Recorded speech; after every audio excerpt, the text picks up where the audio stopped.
My brothers and sisters, like I say, when you make a dua for your children, it will be a means of their goodness, inshallah. So don't use the supplication you have to destroy your kids. Rather use it to build them. And then you get the supplication from your own children for you. Subhanallah. I would love it if my children made dua for me on a daily basis. And then we have those parents who've passed on. If you have a mother or a father who's passed away, number one, I want to give you some good news.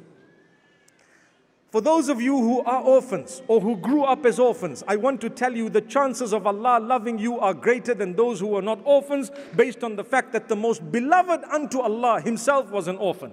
Allah chose for the one he loves the most that his father would die prior to his birth. And Allah chose for the one whom he loves the most that his mother would actually pass away in his infancy. So if you've lost your mother and your father, perhaps it's the love of Allah giving you an opportunity to succeed far beyond those who have both parents.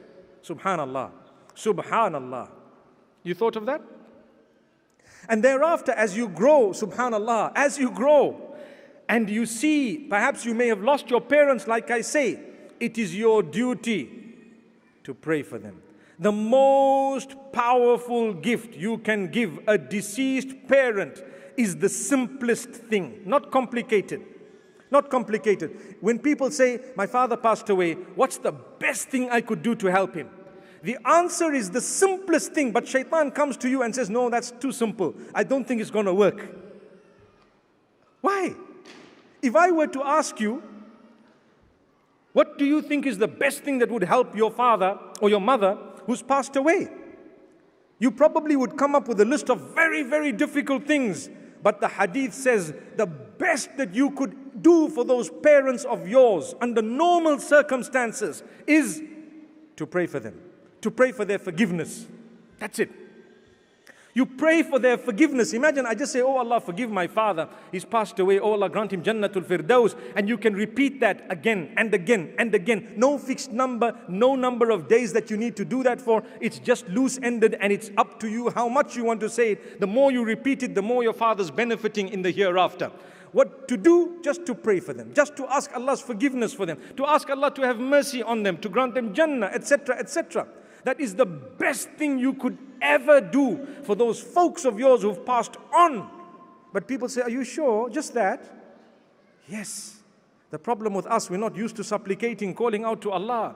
Allah makes it simple for us. The easiest thing is the most beneficial thing. But we want to think of complicated things. I remember a certain brother tell me, I heard that there's a certain type of grass in Brazil. If I were to get it and put it on my father's grave, perhaps Allah will give him Jannah. I said, my brother, you'd rather have taken him and put him in Brazil if that was true. Allahu Akbar, I wonder where people come up with all this thing. May Allah subhanahu wa ta'ala grant us ease. Perhaps that father was into football. Allah knows.